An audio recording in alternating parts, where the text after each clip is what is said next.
Welcome to this week's Stampin' Fun Friday. This week I have a hydrangea card. This is a stamp from Hero Arts paired with distress inks and some Copic marker coloring. The first thing I did was take some white cardstock. This is the Nina Solar White cardstock that I always use. It's one of the recommended cardstocks for using with Copic markers. And I just love the cardstock. I use it for everything. So what I'm doing is I'm using this Memento Tuxedo Black ink. This is also a recommended ink for Copic marker coloring. And I'm stamping up my hydrangea stamp, and I'm just going to stamp that here on a small piece of white cardstock. And this stamp is beautiful. I just love the detail on it. It's gorgeous. You see here how it looks once it's stamped. So pretty. To save some time, I've already started the coloring, and I'm using YG95 here to color my stem and leaves on this hydrangea image. And this is my quote-unquote lighter color. I kind of wanted to go for more deeper or richer colors, I guess, than some of the more fun and bright colors that I have been using a lot on my projects lately. I just felt that this stamp would look nicer with a little bit darker colors, I guess, especially since I'm doing distressing. So I've colored in my leaves here with the lighter color, and you can see there on the right side that I've already colored in or shaded with the darker color, which is YG97. It's a Spanish olive color. And I'm just kind of following the natural lines of the stamped image when I'm adding my darker or blending color. And where that leaf is turned over, I'm going to color that in a little bit darker too. Once I've done that, I'm going to go back over the entire thing with my lighter color again, that YG95. Just to blend in all those lines and make sure I get rid of any of those harsh blending lines. For the actual hydrangea flower part, I'm using BV00, and I'm just coloring in all those little flowers, and they are pretty small, and I didn't want to color anything I wasn't supposed to, so I kind of sped through that so you didn't have to watch all of that.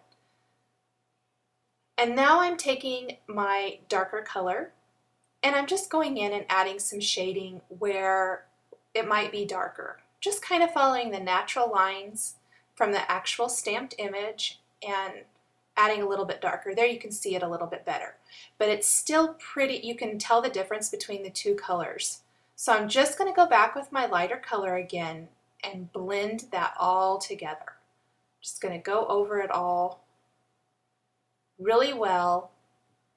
And you can see right here after I finished, I got out of the lines a little bit. This is where you might want to take your colorless blender, and I like to take the chisel tip and just kind of push that ink back inside the stamped line. You can see it kind of disappears there. Oh, well, I was out of the shot. Down here at the bottom, I got out with the green a little bit, so I pushed that back too. And it kind of fixes any little errors you might have. I went ahead and stamped the hydrangea on a sticky note, and I'm cutting it out. I need a mask for my colored hydrangea. Just going to place that sticky note right over the colored in one. I'm taking the stamp from Hero Arts. It's a design block stamp. It's called Old Letter Writing, and I'm using the Milled Lavender Distress ink, inking it up really good. And I'm going to stamp that right over top of my hydrangea image. And I like to start at the bottom. I think I'm going to start at the bottom. Yeah, I like to start at the bottom and work my way up. You can see where you're working a little bit better because I'm going to have to stamp this a couple times. But you can see that just gives a nice kind of distressed look to the background. I'll ink that up again and stamp it along the top then. I just need to add a tiny bit where it didn't cover that first stamping.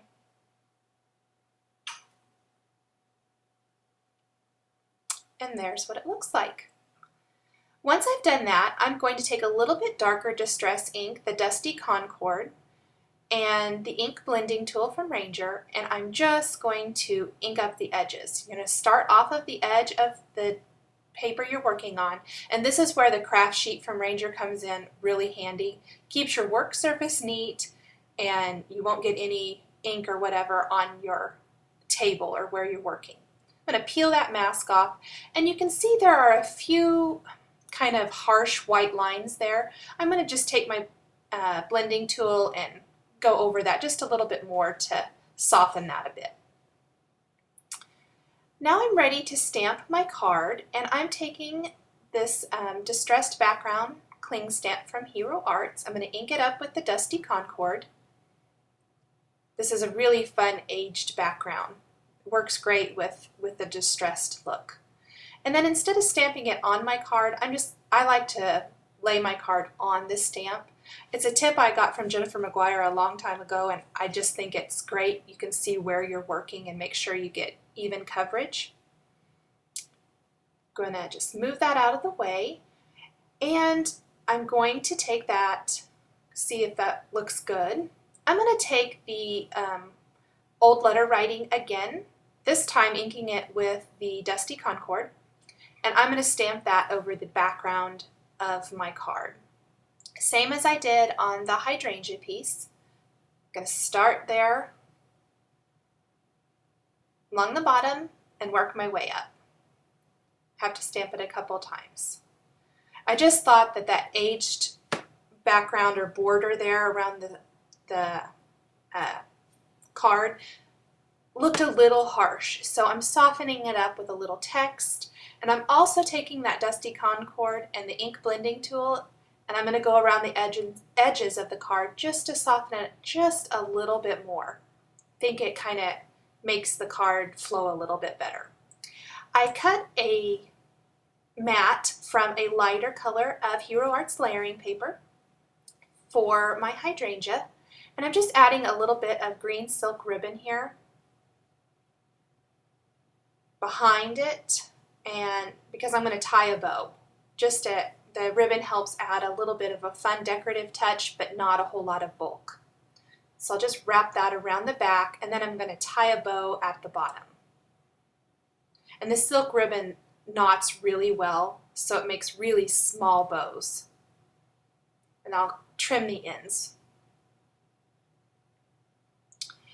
I thought that the border needed just a little bit more definition, so I'm taking the black soot distress ink, and I am going around the edges again, just ever so lightly, and that really pops that whole distressing that I did on the card, I think. So there is what my card is going to look like, and now I'm ready to add a greeting. Oh, first, I guess I wanted to add just a little bit of glitter pen, and this is the Spica glitter pens from Copic, and I'm using the lilac, and I'm just adding a tiny touch of glitter to the center of all the flowers. Okay, I'm stamping my greeting with the Dusty Concord ink, and this is the tiny tag set from Stampin' Up, and they work perfectly with their little tag punch they have here. I think this is made exclusive for Stampin' Up by EK Success, if I'm not mistaken. And I just punched a little tag, and I'm going to use a jump ring to attach my tag to my bow. Thought my tag, since I have so much distressing on the card, I better distress the edges of my little greeting tag a little bit. So I stuck a jump ring right through my bow there, and I'm just using a little pair of needle nose pliers to secure my jump ring after I've added my little tag. Once I've done that, I am ready to just kind of straighten out my bow, and then I'm going to adhere my flower piece to my background of my card. So this is a really, it might seem like there's a lot of steps, but this was a really simple and fun distress card to do. For more information, please visit my blog on May 28th. Thanks for watching.